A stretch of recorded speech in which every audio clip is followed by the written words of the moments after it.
दोस्तों आज जिस मूवी को हम एक्सप्लेन करने वाले हैं उस मूवी का नाम है वुड यू रेदर। मूवी की शुरुआत में हम आयरिस नाम की एक लड़की को देखते हैं जो एक कंपनी में जॉब के लिए इंटरव्यू देने आई होती है। दरअसल आयरिस के छोटे भाई को कैंसर है और अगर जल्दी ही उसका बोन मैरो ट्रांसप्लांट नहीं किया गया तो उसकी जान जा सकती है। इसलिए आयरिस उसका इलाज करवाने के लिए और घर के खर्चे चलाने के लिए एक जॉब ढूंढ रही थी। आज भी आयरिस किसी कंपनी में इंटरव्यू देने के लिए आई थी पर वहाँ पर भी उसका सिलेक्शन नहीं होता। इसके बाद आयरिस रैले के डॉक्टर ब्रैंडन से उनके क्लिनिक पर मिलने जाती है। वहाँ पर डॉक्टर ब्रैंडन आयरिस को एक शेफर्ड नाम के आदमी से मिलवाते हैं जो उसको बताता है कि उसका फाउंडेशन आयरिस के भाई की हेल्प कर सकता है और उसकी जान बचा सकता है। ये बात सुनकर आयरिस काफी खुश होती है और वह शेफर्ड से पूछती है कि इसके बदले उसको क्या करना पड़ेगा। शेफर्ड उसको बताता है कि कल रात को उसके घर पर एक डिनर पार्टी है जहाँ उसे आना होगा। उसके अलावा वहाँ पर और भी ऐसे लोग आएंगे जिनको पैसों की जरूरत है। डिनर करने के बाद वहाँ पर एक गेम खेली जाएगी और जो भी उस गेम को जीतेगा उसे बहुत सारे पैसे मिलेंगे। आयरिस शेफर्ड की ये बातें सुनकर काफी कंफ्यूज हो जाती है और वो शेफर्ड को बोलती है कि वो इस बारे में उसे सोचकर बताएगी। जाने से पहले शेफर्ड उसको बोलता है कि अगर वो गेम जीत गई तो वो पैसों के साथ साथ उसके भाई का इलाज भी करवा देगा और इसी के साथ वो आयरिस को अपना कार्ड देता है और कहता है कि अगर वो आना चाहे तो कल रात को इस एड्रेस पे पहुंच जाए। अब आयरिस उस पार्टी में जाना नहीं चाहती थी इसलिए वो घर आकर उस कार्ड को डस्टबिन में फेंक देती है। वहाँ पर उसका भाई राले भी बैठा होता है जिसे ये देखकर बहुत दुख होता है कि उसकी बहन उसका इलाज करवाने के लिए इतनी परेशानियां उठा रही है। उसी रात आयरिस को उन कंपनी से कॉल आते हैं जहाँ पर वो इंटरव्यू देने गई थी और उन कॉल से आयरिस को ये पता चलता है उनमें से किसी भी कंपनी में उनका सिलेक्शन नहीं हुआ। अब आयरिस के पास और कोई ऑप्शन नहीं था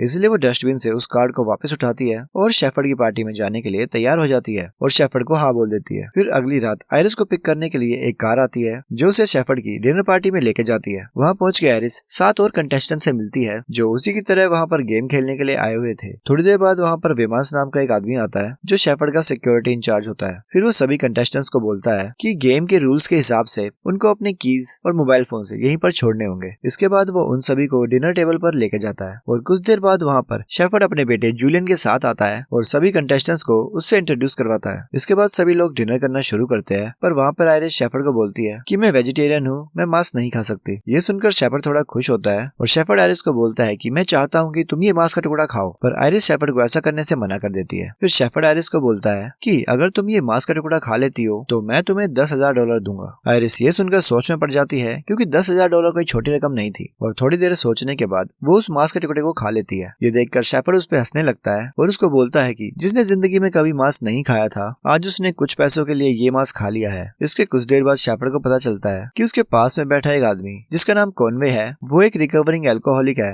और उसने शराब पीना छोड़ रखा है। फिर शेफर्ड कॉनवे को बोलता है कि अगर उसने उसके सामने रखा हुआ वाइन का गिलास पूरा पी लिया तो वो उसे $10,000 देगा, पर कॉनवे उसे ऐसा करने से मना कर देता है। फिर शेफर्ड कॉनवे के सामने $50,000 की गड्डी रखता है और उसको बोलता है कि अगर तुमने तुम्हारे सामने रखी हुई शराब की बोतल को पूरा खत्म कर दिया तो ये $50,000 तुम्हारे। ये बात सुनते ही कॉनवे उस बोतल को उठाता है और उसे पूरा पी जाता है। डिनर खत्म हो जाने के बाद शेफर्ड सभी कंटेस्टेंट्स को बोलता है अब हम असली गेम को शुरू करने वाले हैं जिस गेम का नाम है वुड यू रेदर। इस गेम में सभी कंटेस्टेंट्स को 2 ऑप्शन दिए जाएंगे जिसमें से उन्हें एक ऑप्शन को सेलेक्ट करना होगा और उस ऑप्शन को सेलेक्ट करने के लिए उन्हें सिर्फ 15 सेकंड दिए जाएंगे। अगर इन 15 सेकंड्स में उन्होंने कोई भी ऑप्शन सेलेक्ट नहीं किया तो उसे गेम से बाहर कर दिया जाएगा और ऑप्शन सेलेक्ट करने के बाद उन्हें जो टास्क दिया जाएगा उन्हें उस टास्क को पूरा करना ही पड़ेगा। आयरिस पूछती है अगर किसी ने टास्क को पूरा करने से मना कर दिया तो क्या होगा, तो शेफर्ड बोलता है कि उसे भी गेम से बाहर कर दिया जाएगा और जो सारे टास्क को पूरा करके गेम के अंत तक बना रहेगा वही इस गेम का विनर होगा। अब गेम शुरू होने से पहले शेफर्ड सभी लोगों को बोलता है कि अगर कोई इस गेम को छोड़कर जाना चाहता है तो अभी जा सकता है और अगर एक बार गेम शुरू हो गया तो कोई भी यहाँ से जा नहीं सकता। और वहाँ बैठे लोगों में से कोई भी गेम छोड़कर नहीं जाता क्योंकि सबको पैसों की जरूरत थी। फिर गेम शुरू होता है और वेमंस कमरे में एक इलेक्ट्रिक शॉक देने वाली मशीन लेकर आता है। उस मशीन को देखकर सभी लोग घबरा जाते हैं और कॉनवे वहाँ से उठ के जाने की कोशिश करता है। वो बोलता है कि मुझे पहले ही पता था कि तुम हम सभी को टॉर्चर करने वाले हो, इसलिए मुझे ये गेम नहीं खेलना। इस पे शेफर्ड उससे बोलता है कि मैंने पहले ही बोला था कि गेम शुरू होने के बाद कोई भी यहाँ से बाहर नहीं जा सकता, पर कॉनवे शेफर्ड की कोई बात नहीं सुनता और वो वहाँ से जाने की कोशिश करता है। पर तभी वेमंस उसे गोली मार देता है जिससे कॉनवे वहीं मर जाता है। ये देखकर सभी कंटेस्टेंट्स बहुत ज्यादा घबरा जाते हैं और वो समझ जाते हैं कि अब उनका यहाँ से बाहर निकल पाना नामुमकिन है। फिर वेमंस 2 कंटेस्टेंट्स कार्ल और एमी के सर पर वो इलेक्ट्रिक डिवाइस लगा देता है। फिर शेफर्ड कार्ल को दो चॉइसेस देता है कि वो खुद को शॉक देना चाहता है या फिर एमी को। अब कार्ल एमी को शॉक नहीं देना चाहता था, इसलिए वो खुद ही शॉक ले लेता है। इसके बाद कार्ल के सर से वो इलेक्ट्रिक डिवाइस हटाकर एक बूढ़ी औरत लिंडा के सर पे वो डिवाइस लगाया जाता है और एमी को ऑप्शन दिया जाता है कि वो खुद को शॉक देगी या लिंडा को। पर एमी बिना टाइम वेस्ट किए लिंडा को शॉक देती है और वो बोलती है कि वो यहाँ पर सिर्फ गेम खेलने के लिए आई है। अब इसी तरह सभी कंटेस्टेंट के सर पर डिवाइस लगाया जाता है और सभी को ऑप्शन दिया जाता है। लास्ट में आयरिस की बारी आती है और उसके और कार्ल के सर पर डिवाइस लगाया जाता है। अब आयरिस बहुत अच्छी थी, इसलिए वो इलेक्ट्रिक शॉक खुद ही ले लेती है और इसी के साथ गेम का पहला राउंड यही कंप्लीट हो जाता है और यहाँ पर कोई भी कंटेस्टेंट गेम के बाहर नहीं होता। इसके बाद शेफर्ड सभी को एक ब्रेक लेने के लिए बोलता है और दूसरे राउंड की तैयारी भी शुरू हो जाती है। थोड़ी देर बाद वहाँ पर शेफर्ड का बेटा जूलियन सभी से मिलने आता है और फिर उसकी वहाँ पर बैठे एक कंटेस्टेंट ट्रेविस से लड़ाई हो जाती है। ट्रेविस उसे बहुत गालियां देता है, जिसपे जूलियन उसे बोलता है कि तुमने ये सब बोलकर बहुत बड़ी गलती की है। थोड़ी देर बाद गेम का सेकंड राउंड शुरू होता है और शेफर्ड सभी को बताता है कि इस बार उन्हें अपना ऑप्शन चूज करने के लिए 30 सेकंड दिए जाएंगे। सबसे पहले आयरिस की बारी आती है और उसे दो ऑप्शंस दिए जाते हैं कि या तो वो ट्रेविस की थाई पर आइस पिक से मारेगी या फिर वो उसकी कमर पर चाबुक से 3 बार मारेगी। फिर ट्रेविस आयरिस को बोलता है कि अगर वो उसकी थाई पर मारेगी तो वो मर भी सकता है, तो इसलिए वो आयरिस को उसे चाबुक से मारने के लिए बोलता है और आयरिस ना चाहते हुए भी ट्रेविस की पीठ पर जोर से मारती है, जिससे उसकी पीठ पूरी तरह से छिल जाती है। इसके बाद लुकस नाम की कंटेस्टेंट की बारी आती है और उसे ऑप्शन दिया जाता है कि या तो वो आयरिस की थाई पर मारेगा या फिर वो ट्रेविस की पीठ पर 3 बार चाबुक से मारेगा। अब ट्रेविस एक बहुत अच्छा आदमी होता है, इसलिए वो लुकस को बोलता है कि तुम मेरी कमर पर 3 बार चाबुक से मारो और इसी के साथ ट्रेविस फिर से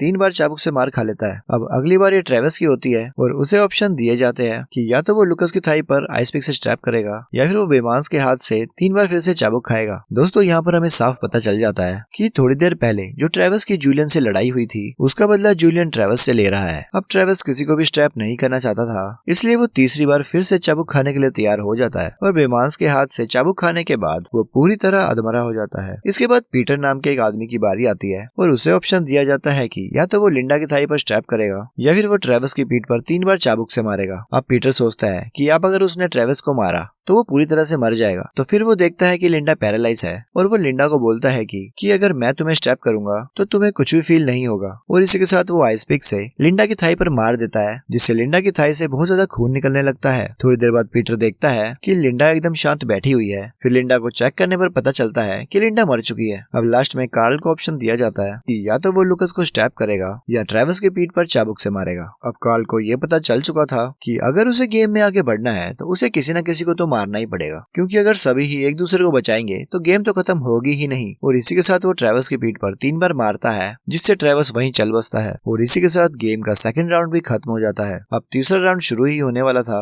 और लुकस वहाँ पर देखता है कि बाहर जाने का दरवाजा खुला हुआ है, इसलिए वो सभी को बाहर भागने के लिए बोलता है। तभी एमी को छोड़कर सभी लोग वहाँ से बाहर भागने की कोशिश करते हैं। आयरिस कमरे से बाहर चली जाती है और कार्ल शेफर्ड को चाबुक से मारने के लिए उसके पास आता है, पर शेफर्ड कार्ल को गोली मार देता है, जिससे कार्ल भी मर जाता है। आयरिस बाहर जाने का रास्ता ढूंढ रही होती है, पर तभी वहाँ पर जूलियन आ जाता है और वो आयरिस के साथ जबरदस्ती करने की कोशिश करता है, पर आयरिस उससे बचने के लिए एक नुकीली चीज उठाती है और उसे जूलियन के पैर पर मारकर उसे घायल कर देती है। तभी वहाँ पर डॉक्टर वार्डन आ जाते हैं और वो आयरिस को बोलते हैं कि वो उसकी मदद करने के लिए यहाँ पर आए हैं, पर तभी वहाँ पर वेमांस आ जाता है और वो डॉक्टर वार्डन को गोली मारकर वहीं खत्म कर देता है और आयरिस को उठाकर वापस से गेम रूम में लेकर जाता है। अब गेम का तीसरा राउंड शुरू होता है और इस राउंड को खेलने के लिए बस 4 लोग ही बचे हुए थे। फिर शेफर्ड का एक गार्ड कमरे में एक बैरल लेके आता है और सभी कंटेस्टेंट्स के सामने एक एक एनवेलप रखा जाता है। कंटेस्टेंट्स को 2 ऑप्शन दिए जाते हैं कि या तो एनवेलप पे लिखे हुए टास्क को कंप्लीट करना या फिर पानी से भरे बैरल में 2 मिनट तक अपनी सांसों को रोके रखे। अब पहला चांस पीटर को मिलता है तो वो एनवेलप खोलना चूज करता है। उसमें लिखा होता है कि उसे अपने हाथ में एक पटाखा फोड़ना होगा, पर पटाखे के नाम पर उसे एक बड़ा बॉम्ब दिया जाता है, जिसके फटने से उसे हार्ट अटैक आ जाता है और उसकी वहीं पर मौत हो जाती है। फिर अगली बारी लुकस की होती है और वो भी एनवेलप ही चूज करता है, जिसमें लिखा होता है कि उसे अपनी एक आंख को ब्लेड से काटना होगा। अब लुकस के पास कोई और भी ऑप्शन नहीं होता